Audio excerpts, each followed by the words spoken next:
नाम क्या है आपका? भूमिका साहा। अच्छा, कैसे फिल्म मिली आपको ये, और कितने आपको लगता है कि आप एक बार में सेलेक्ट हो गए कि और भी लड़कियां रही होंगी?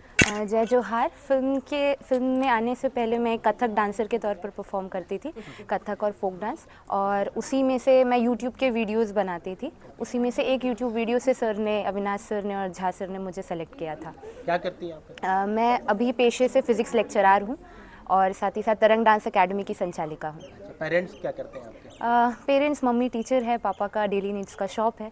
मध्यम परिवार से हैं हम, पर कला के क्षेत्र में हमेशा से उनका सहयोग रहा है। जब फिल्म की बात आई तो पेरेंट्स का क्या रवैया था, क्या कहा उन्होंने, अप्रोच क्या उन्होंने मना किया, क्या किया? चूँकि इसमें चंद्रिका प्रोडक्शंस और प्रसाद फिल्म्स के बैनर के तले ये फिल्म बन रही है और हमारे बस्तर अंचल में प्रसाद फिल्म्स एक जाना माना बैनर है, तो चूँकि इस प्रकार से एक अप्रोच आना और चूँकि ऑलरेडी मैं कला के क्षेत्र में थी तो पेरेंट्स का एक पॉजिटिव अप्रोच था और उन्होंने कहा कि अगर तुम चाहती हो इसमें करना तो आगे बढ़ने में उनका सहयोग रहा। बड़ा पर्दा और मोबाइल में बहुत अंतर होता है, क्योंकि इतना बड़े पर्दे में खुद को आपने पहली बार देखा होगा, तो जब आप शूट कर रही थी तो उस समय क्या लग रहा था आपको कि भाई अब बड़े पर्दे में आ रही है, और क्या अंतर लगा आपको कि मोबाइल में काम करना? और मुख्य रूप से एक्टिंग को लेकर कभी ऐसी खास रुचि थी नहीं, तो बहुत डाउट रहता था खुद पे कि पता नहीं कैसा होगा, ऑडियंस को पसंद आएगा कि नहीं, मेरा काम मेरे ही डायरेक्टर को पसंद आ रहा है कि नहीं। बट धीरे धीरे जब काम को देखा, सभी ने सराहा, तो एक पॉजिटिव अप्रोच रहा।